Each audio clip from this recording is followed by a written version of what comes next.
Hello, everyone. My name is Miles. And I'm John. And this is Flick Picks, a podcast where we talk about movies and what we think about them. Today, we're going to be talking about the recently released Ant-Man and the Wasp: Quantumania. So this movie stars Paul Rudd, Evangeline Lilly, Michael Douglas, Michelle Pfeiffer, Jonathan Majors, and Catherine Newton. And this movie is also directed by Peyton Reed and has a IMDb score of 6.5 and a Rotten Tomato score of 48%. And so we're going to be separating our little discussion about this movie into two separate type of talks. The first segment is the spoiler-free review, and then we'll finally end it with the totally lots of spoilers in this. So please be ready for that when we talk about it. But let's go right into it. So, John, what do you think about Ant-Man and the Wasp: Quantumania? You know, it was all right. A little overhyped. A lot of build-up to what it was supposed to be, but, you know, that happens. I thought it was cool, though. I think it should have been better, but, you know, it was still cool. I still enjoyed it. That's good. I mean, I watched it with you. I enjoyed it. We both kind of had like our nerdgasms going into it. But what I really liked about it was it took place right after Endgame, and basically just kind of like world builded as well as just kept things going, which was nice because we've been in show hell for like the last couple of years for Disney Plus. So now we're finally like, oh, we're getting somewhere with the plot of Kang and stuff that's going on. But it's not just set up anymore. Yeah, it's not just set up anymore. We're actually progressing here. I guess the first thing I want to talk about is what did we think of the overall like story? Like, was it a good story? Was it like a meh story? It was fine. It felt kind of unfocused because it would take like the main idea of the movie, and then they'd be like dealing with it like fine, and then all of a sudden they'd be on something different, and then you'd be like, why are they doing this right now when they should finish this, then go to this? And then by the time they're done with this, it's like, oh, we're on to this whole other thing right now. So, I don't know. It was cool, and I thought that what they were doing with Kang was cool, but I also kind of think that maybe he wasn't the right fit for this movie. I agree. I feel like Kang was too big of a villain for Ant-Man. No offense to Ant-Man. I love Ant-Man like the next guy, but it just seems like he's a bit above here. He's a bit below Kang's like pay grade, I guess. Yeah, I feel like the whole reason that Ant-Man was involved with Kang was just coincidental because, like, I mean, like they showed in the trailers because Cassie built that like little signal thing, and like the only reason that he's like, oh, I can use Ant-Man is because he's like, oh, he's here, you know. Like, I feel like the way that movie ended was a little too easy.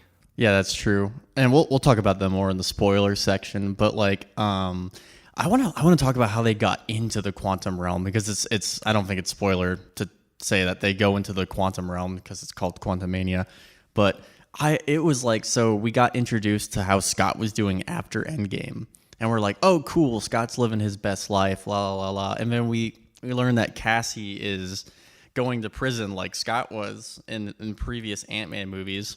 And we're like, okay, we got some drama going on. Cool. And then Quantum Realm. And it's just like, okay. What'd you think about that? Yeah, it was very rushed. They just kind of were like, hey, let's get her out of jail. And then they're eating dinner. And all of a sudden she's like, can I show him this cool thing that like I've definitely been working on and isn't just a plot device right now? And then all of a sudden they're just like in the quantum realm. It was so, I didn't even realize that. It was just such a plot device. They're like, oh, that's all it is. Whoa, cool. Portal, lol. And so I guess now, like, but once they get into the quantum realm, the movie kind of slows down a bit, which is nice because we were going at like 100 miles per hour when this movie started. It was like, it was kind of jarring to me. I wrote down in one of my notes, I was like, I am kind of jarred right now. I'm not going to lie. What did you think about the pacing at the beginning of the movie, John? I thought the pacing was kind of slow at the beginning. Really? I thought the beginning, when they were first meeting him, I was like, look, we all know what we're here for. We want to get into the quantum realm and we want to meet Kang, and I thought they took too long to get there. Really? So which is like what they did to get there, like it all made sense and I get it, but also like there's a chase and I'm trying to cut to it, you know? And they were like, well, we're gonna like give all this backstory and like let people know that, oh, everyone's doing okay, but we already know that. So like I feel like they were just trying to make the movie a little longer in that sense. But even then, it's only like what, a 2-hour movie? It was a short movie. Yeah, it was like 2 hours and 4 minutes. Yeah, compared to So, like what was the Endgame's Yeah. 3 hour and 2 minute runtime. and then I think Wakanda Forever was like 2 hours and 40 something minutes. That was a long movie. That was a good movie though. Yeah. And it, like it's setting up so much. Like it's still kind of a setup movie. Like there's progression, but it's still kind of a setup movie. This movie, for how short it was and for like the world building it was supposed to do, was so short. Like this is supposed to introduce Kang into this overarching, like, as like the bad guy, and he's in maybe half the movie. Yeah, Like, probably they not just- even that. They just kind of talk about him a lot, and like we don't actually see him until like almost the third act. Yeah, which he's is like- kind of crazy.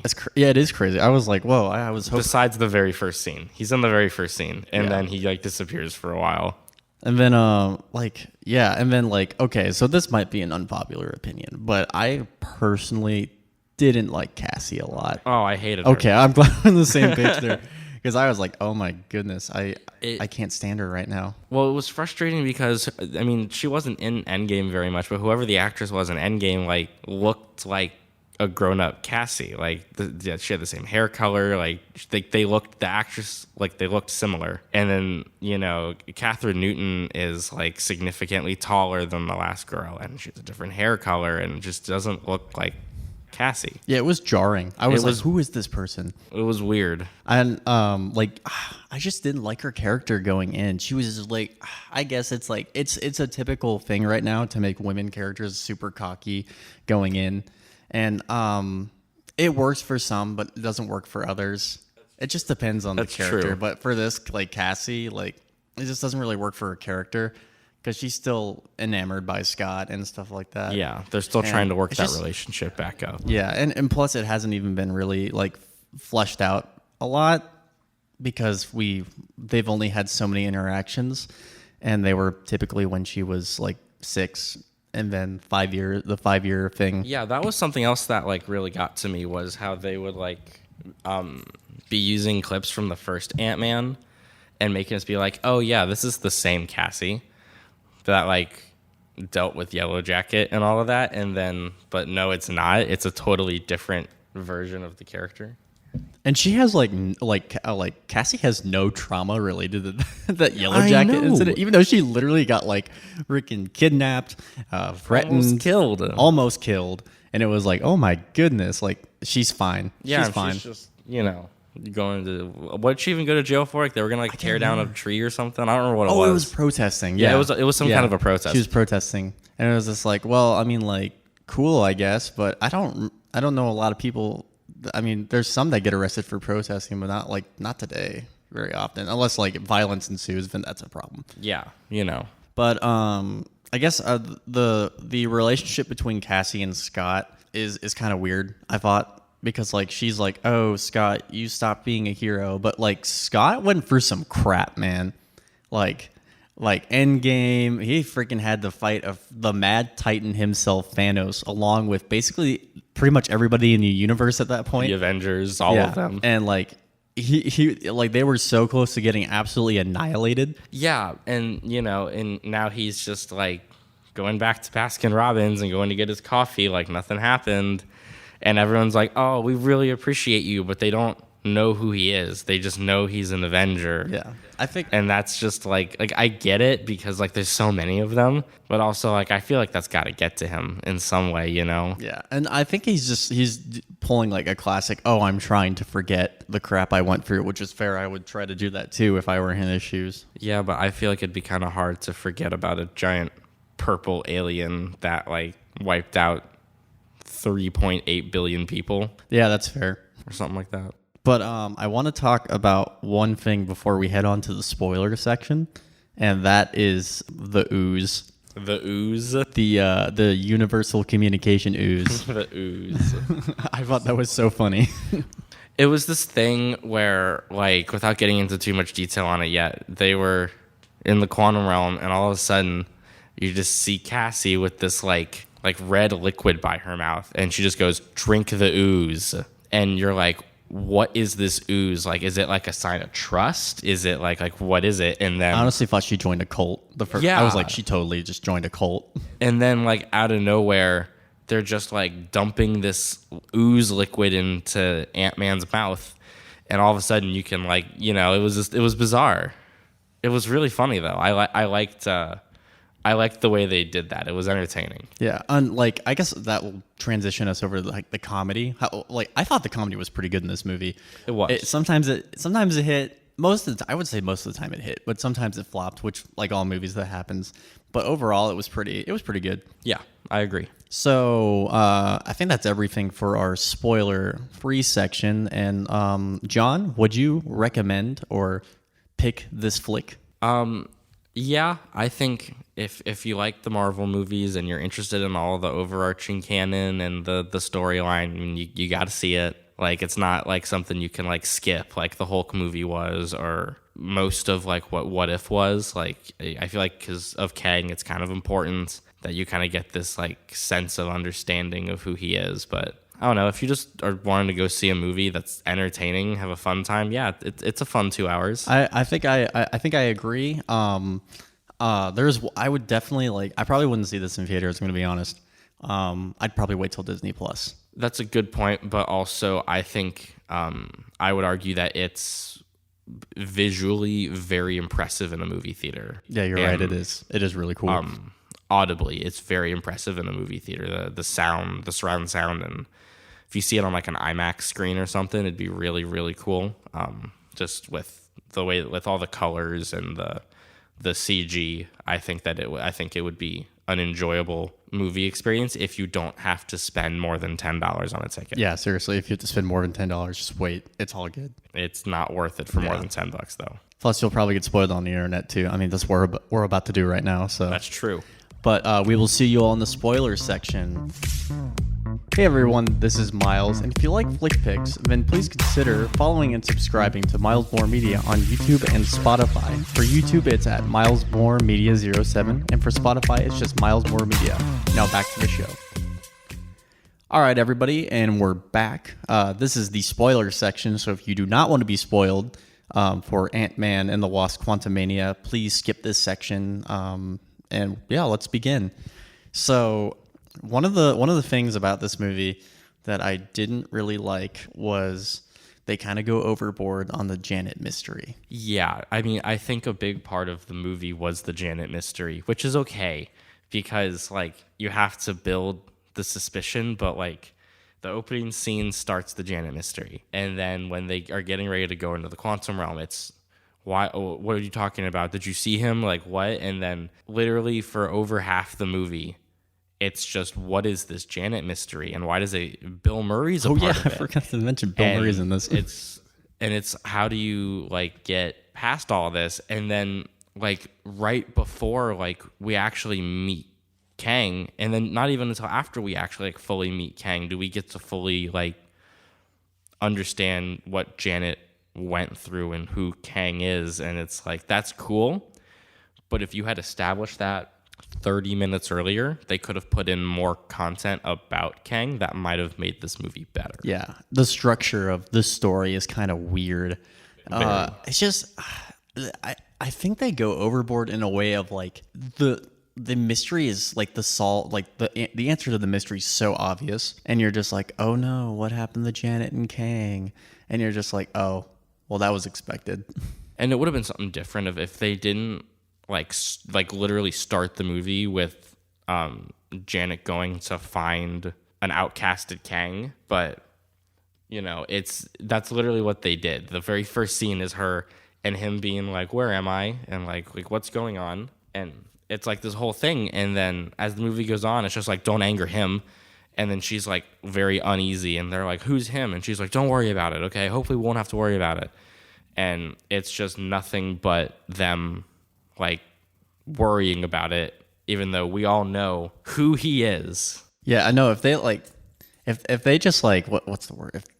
If they just like straight up like if Janet just told Scott and Hank That's all they need. That's Like all they need to do. most of the conflict in this movie would be like gone. That's true. Like literally, it was just the tension between not knowing a secret, and it was like, really, like that's it. Yeah, and it was really frustrating, but we got through it. That's true. There's one thing about this movie that I love. It's MODOK. I'm mixed on MODOK. Really? MODOK was fun. I enjoyed MODOK as a character. I went into this movie with one and only one prediction, and it was that MODOK was going to die. And I'm very, very, very angry that I was right. I know, right? Because I could have used him like later for something. It would have been funny. Literally, they could have used MODOK to start AIM.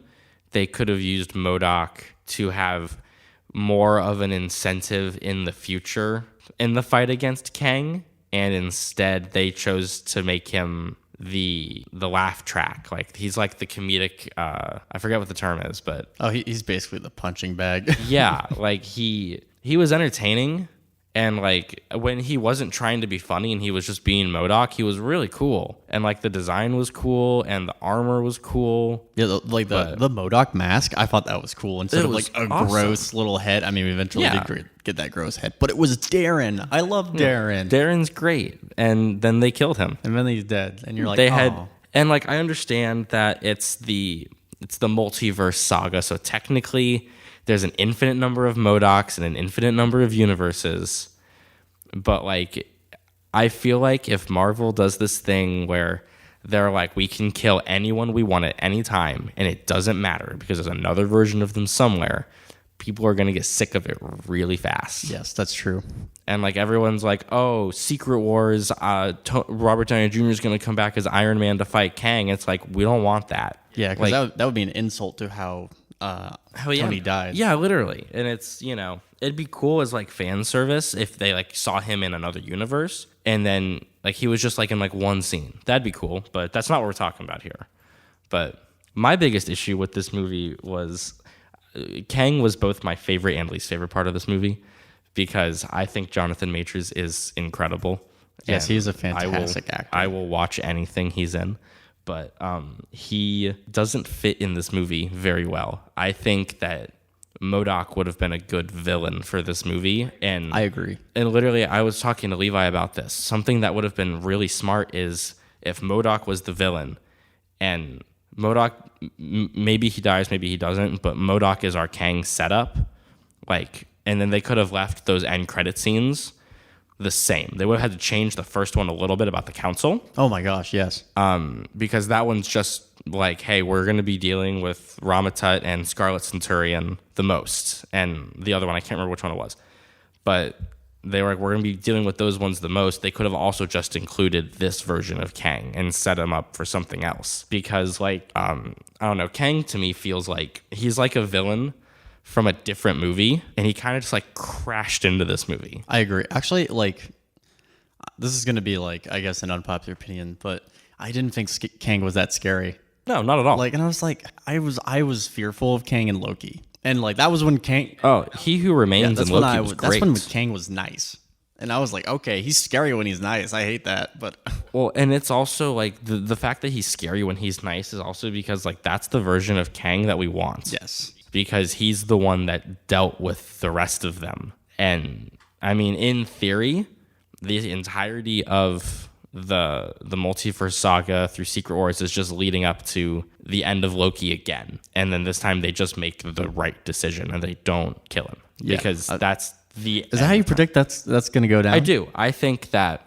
the end of Secret Wars is going to be whatever they do for Secret Wars, but I think at the very end, it's going to end up being whoever our main. A lot of people think Spider-Man's going to be the main protagonist for Secret Wars. It'll be like Spider-Man or Loki or whoever it is, and they're going to have to go back to the end of time, to that castle, and they're going to have to make the decision again. But this time, they're going to have to not kill Kang, because if they're just going to have to let him retire and take over the TVA or whatever it is, because we all know that killing him starts another multiversal war, and I'm pretty sure if they just do it again, people are just going to stop watching these movies. Oh yeah, absolutely. I was kind of after Endgame, I took a large break from Marvel, and that's because I was marveled out And then Yeah, I mean, there's such an oversaturation of it in the world now. Like there's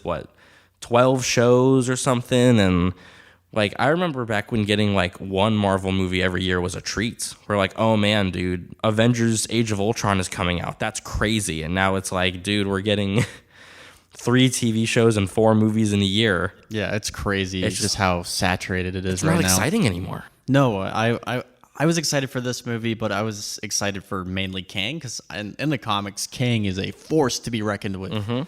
I didn't really feel that in this movie, mainly because he died. He lost very easily. He lost to a fist fight to freaking Scott Lang. He lost in a fist fight because Wasp came out of nowhere, and like even then, like I'm very adamant about this. Even with that, Kang should have won that fight. He should have won. Absolutely. Both Ant-Man and the Wasp should have died in that movie, and Kang should have gotten out, and that's what should have kicked all this off. No, I agree.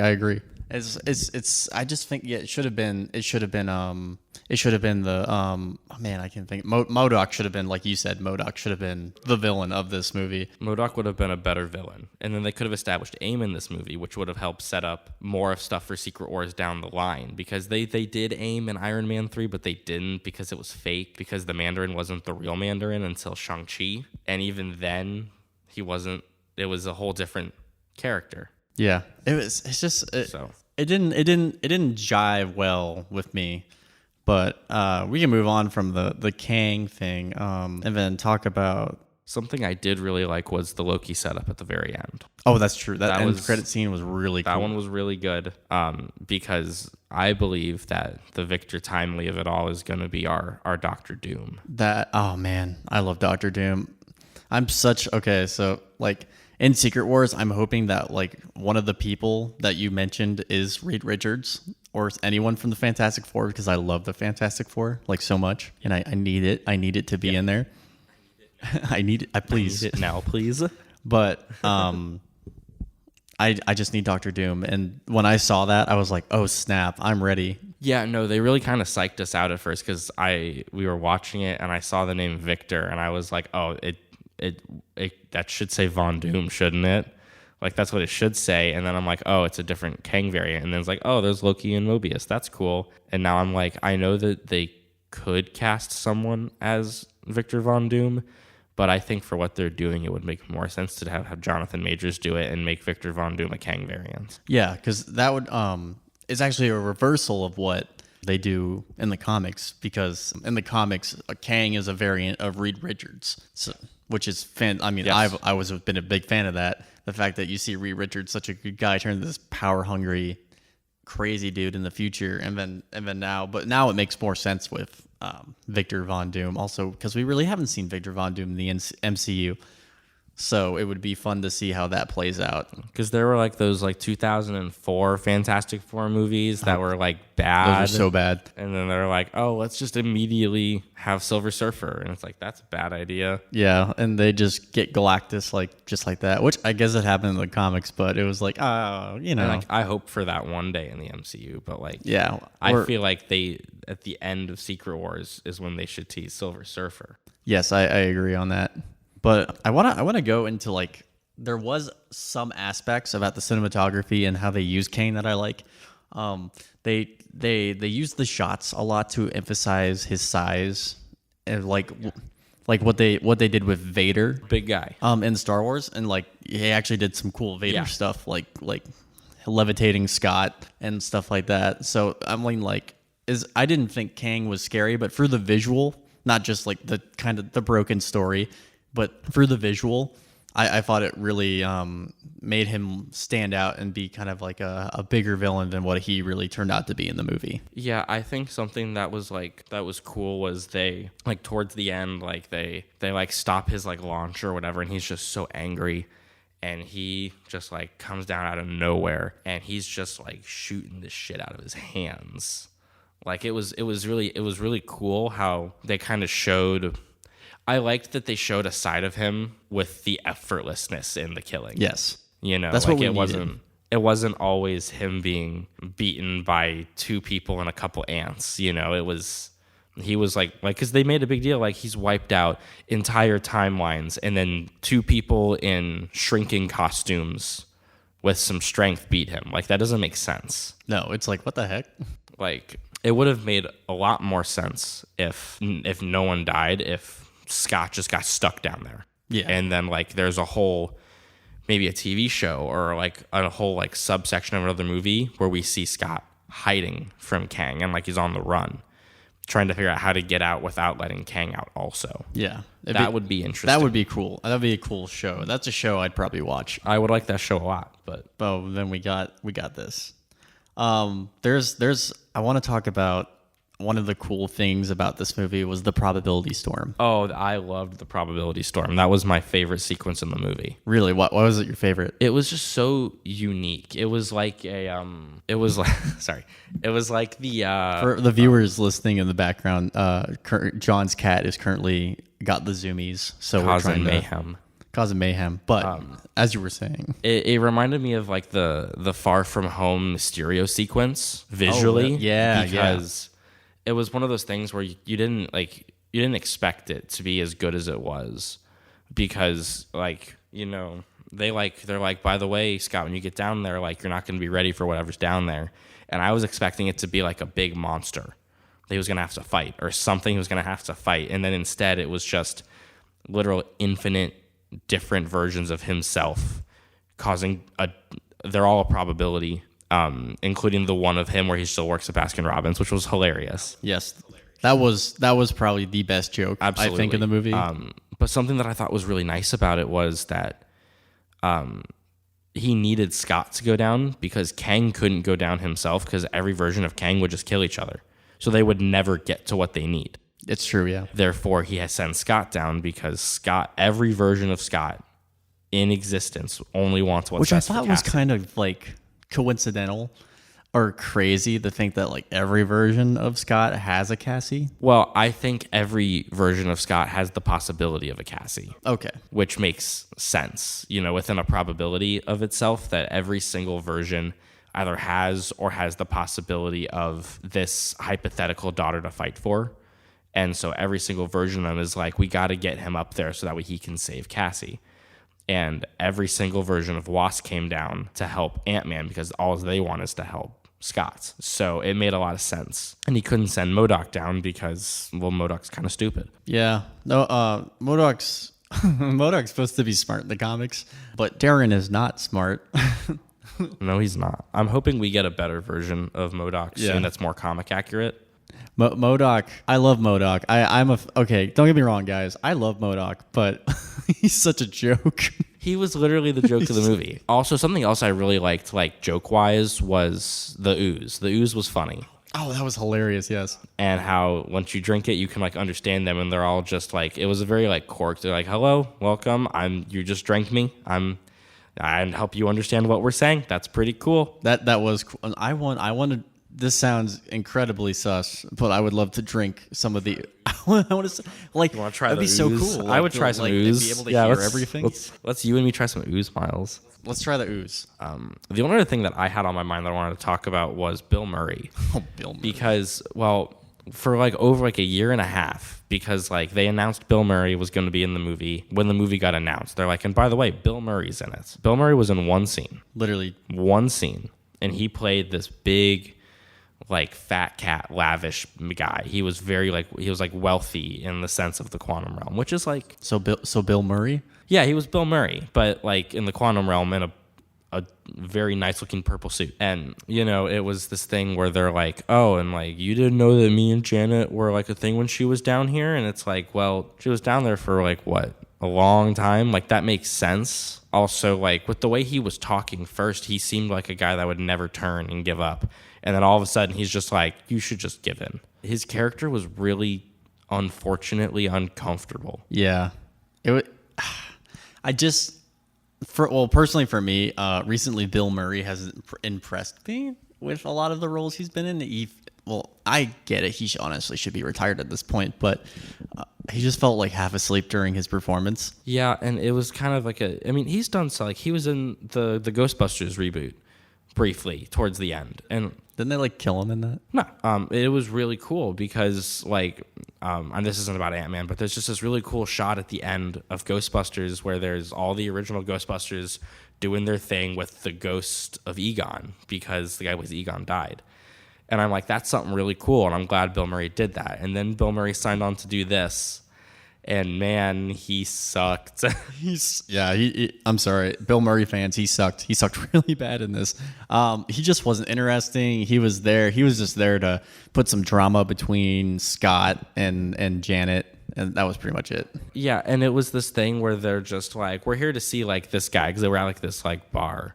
And they go to sit down, and then they're like putting all this mystery of who's this going to be? Like, is it going to be Kang? And we're like, no, it's going to be Bill Murray. Like, it's not, they're not going to introduce Kang in this grand fashion at a restaurant. I mean, if they did, I kind of would have been okay with it. I would have been okay with it too, but like, I knew they weren't going to do that. Like, it made more sense for it to be Bill Murray. What didn't make sense was for Bill Murray to be like, you should just give up. Like you trapped us down here. Like, how could you? It's like, they had to have known that she was probably going to try to find a way to get some of them out. Yeah, or to get rid of Kang in some way. Yeah, that's considering like what she knew and stuff like that. It's just really hard. It's like, but I mean, I guess in the long term, I get it, why he's there. It just didn't seem like he needed to be in this movie. They could have found someone else to do it. Yeah. That potentially would sign on for another movie if they needed to. Probably for less money too. Yeah, the Bill Murray probably was half the money of the movie. Yeah, like I can't even think the budget. So expensive. But I guess we'll move on from Bill Murray. And do you want to go back to the probability storm? Yeah. I know we kind of got sidetracked. I don't know. Probability Storm was cool. It was very, it was the most visually unique sequence because, like, in my mind, like, they had to film Paul Rudd doing, like, probably over 100 different lines just to put in, and then they had to just loop them. And I didn't even think about that. Oh, my gosh. And they just to double them just to have all the voices of, like, all the different Go Save Cassies that are hitting him all at once, you know, and then they have the one specific, like, the Baskin Robbins one saying his own unique thing. So like, I think as cool as the visual was, I feel like there's just a lot of work that goes into something like that. And I think they handled that really well. The VFX artists, shout out to them. Like, dear God, I can't even imagine. And I think we all have to agree, best Scott is Baskin Robbins Scott. Yes, Baskin Robbins Scott was absolutely the most entertaining part because... Oh, no, he didn't even really say that much. It was just his presence was really welcome. It was the fact that he devoted his life to Baskin Robbins. That's what got me. Yes, the Baskin Robbins Scott was really good. Screw Ant-Man. Baskin Robbins Scott, let's go. What was it? The ant hierarchy? Yeah. Oh, yeah. Yeah, the socialism of the ants is something else that's important to talk about. So we'll move on from the probability storm. And let's talk about the hierarchy of the ants. We're going to talk about ant socialism. Let's go. Okay, John, explain how ant socialism. Why are you asking me to do this? because you're not going to screw it up. Well, it was just this thing of like how do you even explain this? It's so strange. Do you want to do this one? Do you want to? We're gonna. Sorry, we have my girlfriend here in the background, and she's just kind of chilling with us. But she knows about ant socialism, so we're gonna let her talk. Okay, I know very little about actual socialism, but what I can say from that part of the movie was just pure bliss for me. Honestly, it was my favorite part of the whole movie. It got me really hyped. Just the love that the ants had for each other, and the fact that they were so much smarter than I feel like if I was trapped in the quantum realm, for let alone like 5 minutes, they were able to build a whole society and like an army. What is that? I loved it. So top tier, the fact that they were able to come in and just wreck it, like snaps for the ants. Honestly, snaps. So are you saying we should all be ant socialists at this point? Yeah. Is it the new political system of the era? No, I'm dead serious that if I could become one of those ants right now in that plot, even it's like a background ant that like does the laundry. Yeah, like a mega ant. Oh my God, I would be right there, right now. I love it. Yeah, That's my opinion. Anyway, that's my thoughts on the socialism ants. Thank you for joining us, Caroline. I appreciate your thanks, input Caroline. and your enthusiasm about ant socialism. Something else I thought was interesting was like there was like this hierarchy of them in a way of because a bunch of the ants got sucked into the quantum realm too.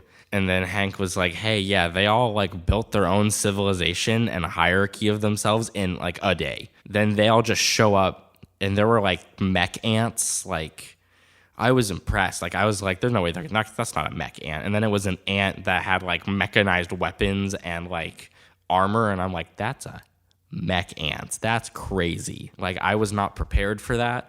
Or just the sheer amount of ants that actually went to the quantum realm. Because, like, Bill Murray asked, he's like, are there ants down here? And Hank's like, no, I don't think so. But he was wrong because his ants were down there and they were building a goddamn civilization. They were the whole time. With socialism. With socialism. So, like, my question is, in the infinite possibility of things in the MCU, is there Ant Bernie Sanders? Oh, there has to be. There has to be an Ant Bernie Sanders. There has to be at this point. It would be ignorant of us to think that there's not an Ant Bernie Sanders. Ant Bernie Sanders for president. Let's go, everyone. Yeah, it's just a little ant with like the comb over, Medicare with the comb over white hair, and he just wants the best. You know, he wants to give us the best life that we can. I guess it's the so I guess we've been on this for so long, but it just popped out to me, and I think to you, John, when we were watching it, it was Hank comes in with his army of ants. He's just like socialism. Am I right? Yeah, he came in and he's just like, check this out, and they're like, wow, that's really cool. Let's talk about something else. We're like, oh, okay, Hank, we need you. You're at a 10. We need you down to like bring like a 6, like a 5 or 6, please. Like that's what we need. Thank you, Hank. But I guess we'll talk about like the last couple of the last thing we'll talk about is the post-credit scene. So the first one was about the Council of Kangs. Council of Kangs, and we saw Ramatut, we saw Immortus, we saw what looks like a take on Scarlet Centurion, but also wasn't Scarlet. So who knows? And then there was also, when they got done talking about how that version of Kang got defeated, we saw like a room full of like hundreds, potentially thousands of Kangs, which was cool. And something that I think that they might be trying to do is establishing that every movie until Secret Wars that Kang is in, he's gonna die in. Like they're trying to establish that, so that way when it gets to like Kang Dynasty / Secret Wars, they're all like, we fought this guy, and they're like, oh, we fought him too, we killed him. He's like, no, we killed him. And they're gonna realize the scope of how many Kangs there are, and then they're gonna meet up with Loki and be like, guys, there's like fucking 1,000 of them, you know. And I think it's gonna be like something like that. Like a total like Kang war. Yeah, and like I think like I think the big Kang Dynasty thing is going to be them fighting Ramatut, Immortus, and Scarlet Centurion, which is going to then lead to the reveal of like Kang Prime, like the original Kang they all spawn from, which will be like the one that works with Doctor Doom, and that's who they're going to fight in Secret Wars. That's my guess. This is an interesting theory, but what if instead of like Kang, they go with what actually happened in Secret Wars? Betty White's big wheel. Actually, I'm okay. I'm secretly okay with that. Well, there was this theory online that they were going to have Betty White play Big Wheel. Oh my God, for no Spider-Man, way. and then Betty White died, so it got debunked. But Dang. that's all we wanted. That's all we wanted. Betty White.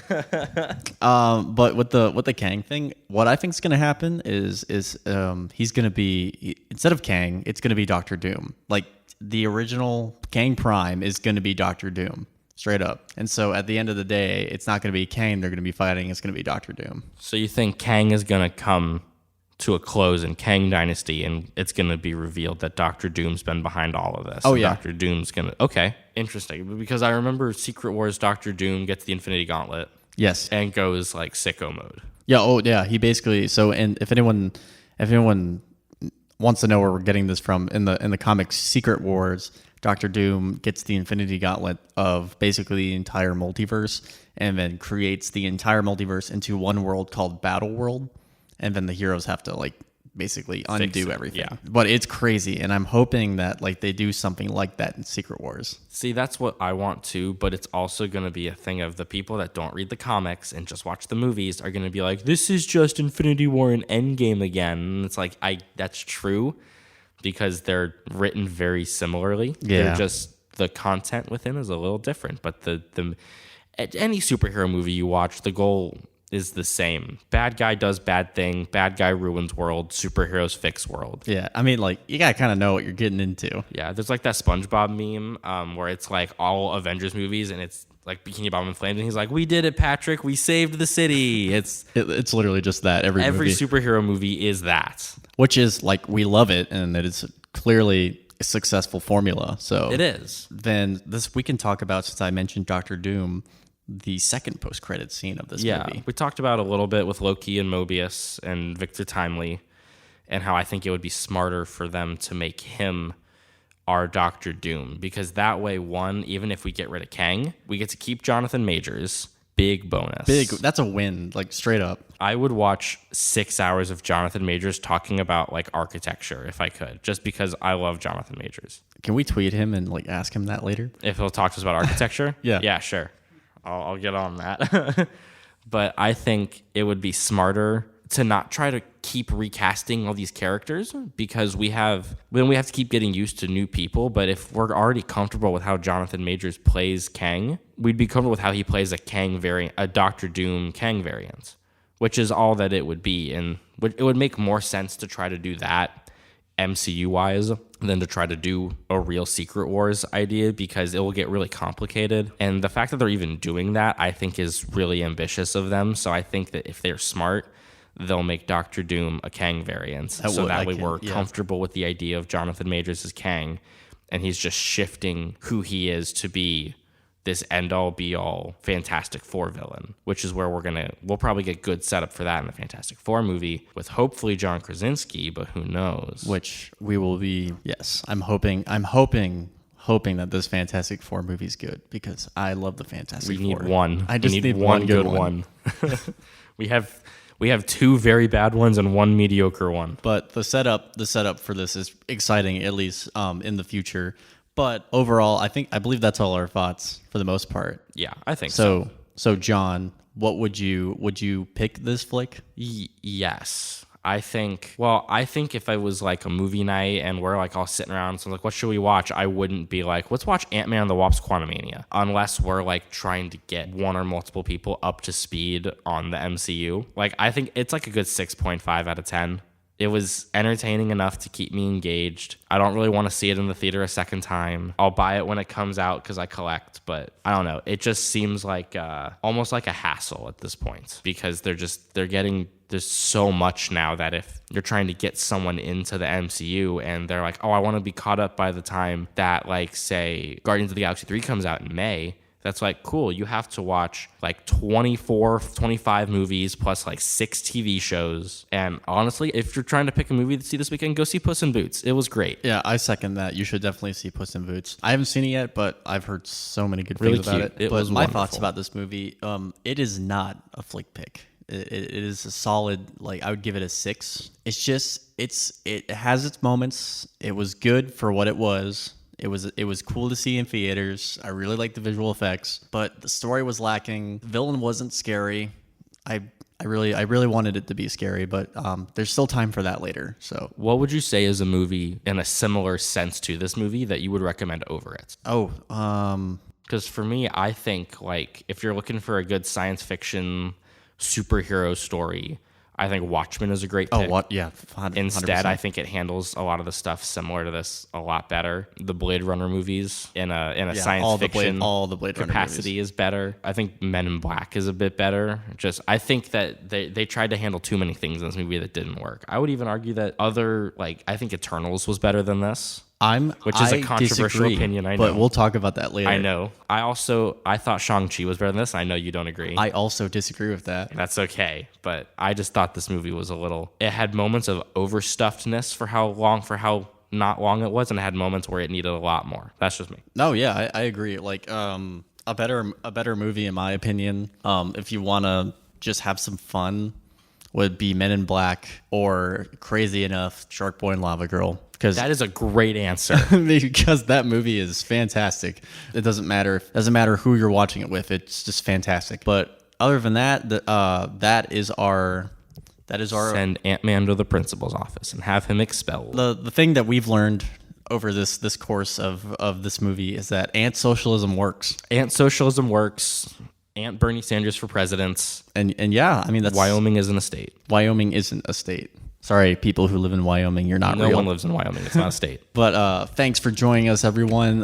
Once again, I'm Miles Moore, And I'm John Navor. and this is Flick Picks, and we will see you for the next flick. Sounds good.